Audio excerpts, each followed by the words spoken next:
What is the worst website ever created? Good question. Good question. That would be The Daily Dot. what is the Daily Dot?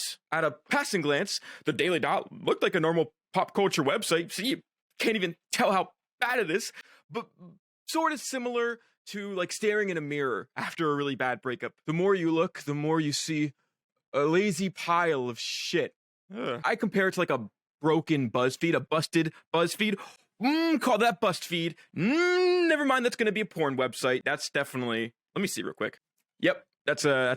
Okay, so let's not call it BuzzFeed. It's bad though. Let me say, I have no interest in bullying BuzzFeed anymore. I mean, it's like David Dobrik's chest at a holiday party. Everyone's already shit on it, so there's no point in me to, add to the pile. I'm not here to pick a fight with a nerd that everyone's already been ganging up on. See, I'm not like other bullies. No, I want to find the shorter and weaker nerd. I want to grab his fucking shit-stained tighty whities and stretch them over his double-wide greasy-ass forehead. I'm bad, baby.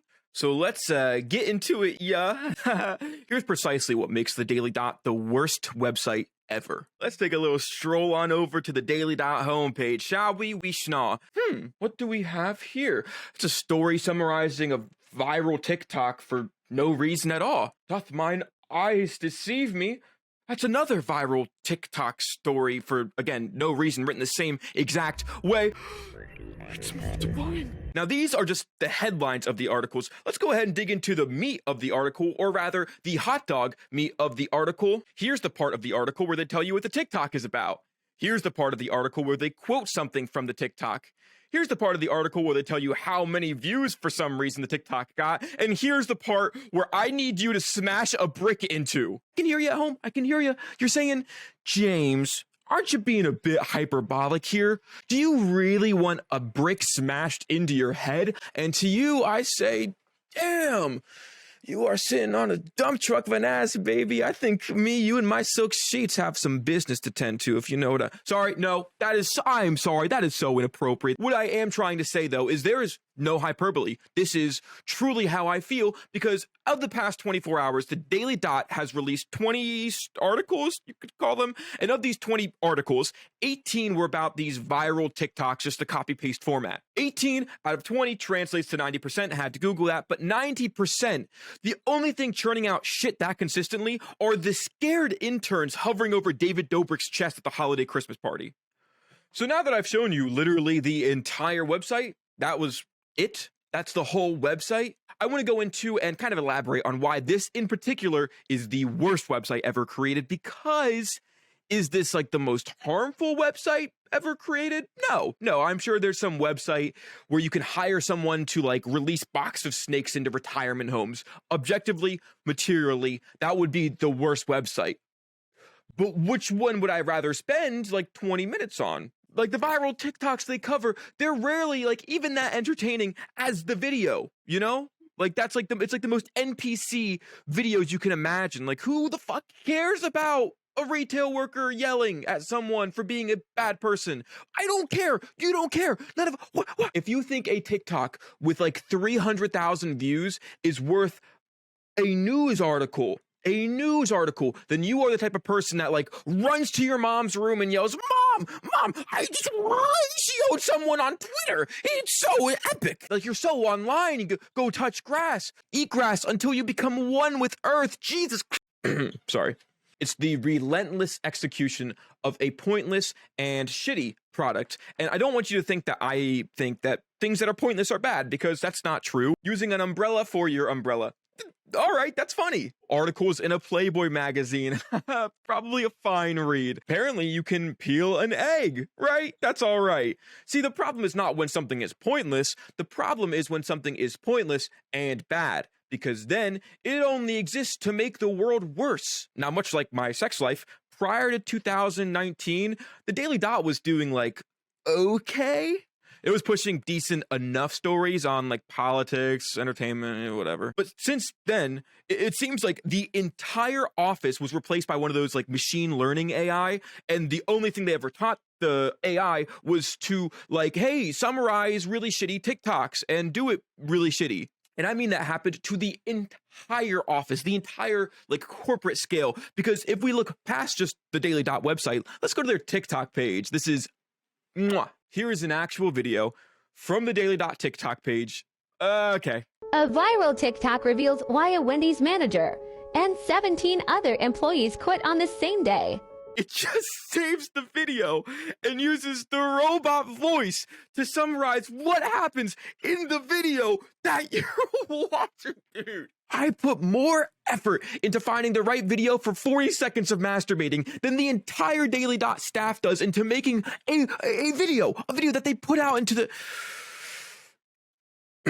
Quick note, I have over 100 times the followers of the DailyDot TikTok page. There's not a joke there. I just think that's fun and I mean. So what's going on behind the scenes at the DailyDot to make this happen? Because something clearly had to go wrong. Well, I did a lot of research and get ready for the most beautiful plot twist and the craziest rabbit hole. I was not expecting this. It's darker and about 1 billion times funnier than what I initially had guessed. In 2016, the DailyDot laid off 40% of its staff, which is the dark part, which is not funny. I'm not going to laugh at anyone ever losing their jobs, maybe except Nancy Pelosi. Am I right? Yeah, I want to fuck him for his politics. Anyway, the CEO, Nicholas White, cited the layoff as a restructuring of sorts and said that the move was necessary in order to refocus their resources on growing areas such as video. Refocus on video. Refocus on growing areas of video, such as video. Now, just like the intern squatting over David Dobrik's chest with a stomach full of anxiety and coffee, here comes the crazy shit. Part of the restructuring was also done by expanding e-commerce and sales. What does that mean? What does that have to do with being a news network? Nothing. A goose egg. It has nothing to do with the website, but you know what it does have to do with? Something that was about to explode in popularity in 2016. Can you guess at home? Do you know what was about to become really popular besides Fortnite and fascism? Boom, baby, everyone's favorite, very reliable, very legit, and very lucrative side hustle, drop shipping. That's right, baby. The DailyDot.com launched the DailyDot store, and oh, it's scummy. It is scummier than your local diner's fish tank, baby. First off, the bottom dwellers over at the DailyDot, they didn't even like design their own store interface. They just kind of bought one from a company, which is not uncommon for a lot of these like drop shipping companies. You'll see Shopify is a common one. They used, I think, StackSource, which is forgivable enough. You know, that's fine. But going into it more, I found the most scrumptious, the most dumptious, most lumptious fucking irony I've ever seen in my life. So another sort of news network, The Hill, they also have an online store. These are the two stores. They are mirror images of each other. There's a menu, the products, everything is the exact same. These are identical twins born from the same shitty mom. And damn, I mean, poor DailyDot, you know, they probably wanted some unique website. So I can't imagine how annoying it must be for another company to just copy and paste something that was already done and try to pass it off as something new and innovative. It must be so annoying for them. And a good question if you're watching from home would be, James, when are you free, by the way? You mentioned that thing about my dump truck earlier. And another good question would be, who would buy from this store, right? Like, who is buying this shit? See, like, it really is just a glorified dropshipping website. And they do the same thing that every dropshipping YouTuber tells you to do. It's pick winning products and market them well. That's all they do. They are brilliant marketers. What they do is they create videos and then they post them on social media. It's crazy. And in the true spirit of the Gary V hustle mindset, they often borrow the manufacturer's own footage and then have their dipshit interns assemble the videos. I mean, it's like nebulous brain level activity going on here. And honestly, there's a good chance that you've seen these videos already. They put together those highly polished, bouncy videos showing the product as if it's like being unveiled to the world, like, oh my God, this new thing just happened. But really, they're just trying to sell you a fish tank on Facebook. I will admit that some of the products do look legit enough. Like, apparently part of their revenue is these companies reaching out to the Daily Dot and them saying, hey, can you produce a video for us, because you've done it before, and you get results, and they do it. So see, James, it's not just a glorified drop shipping site. They actually have legit products by legit companies. And like, for example, like, look at this watch. Look at this high quality watch listed on the DailyDot store. There's no way I could just like run over to AliExpress and find that same watch for half the price.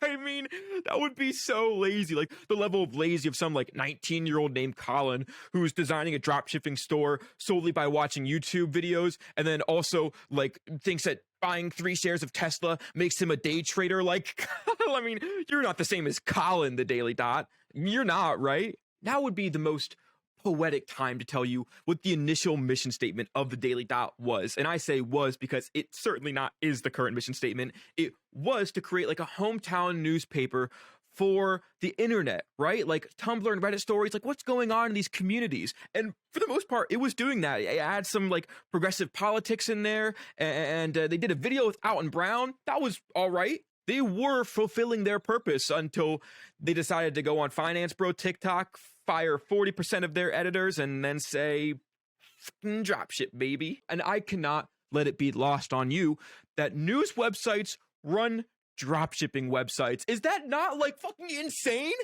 So what is the future of the Daily Dot? Good question. Probably summarizing someone's slightly incorrect order that went viral on TikTok. Maybe they'll be teaching kids how to make passive income by selling them their dropshipping course. But regardless, I would like to see them return to their roots. Obviously, they were one of the first companies to cover esports thoroughly, and with the rise of like LSF, they could have like a very profitable, very like true to their roots website. I'll help. If I can write this, then I can surely write something better than everyone has an opinion, TikToker says. Nurses who wear fake nails put their patients at risk.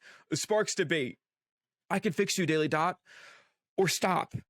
Let me fix you or stop. Those are your options. Please, God, please like and subscribe. I love you so much. If you made it this far, there's plenty more to come, so stick around. Again, subscribe and like and share and kiss me through the phone. Kiss me through the screen. Seriously, put your lips on the screen right now. I'll do it and we'll kiss at the same time. Okay, ready? Mwah. Bye.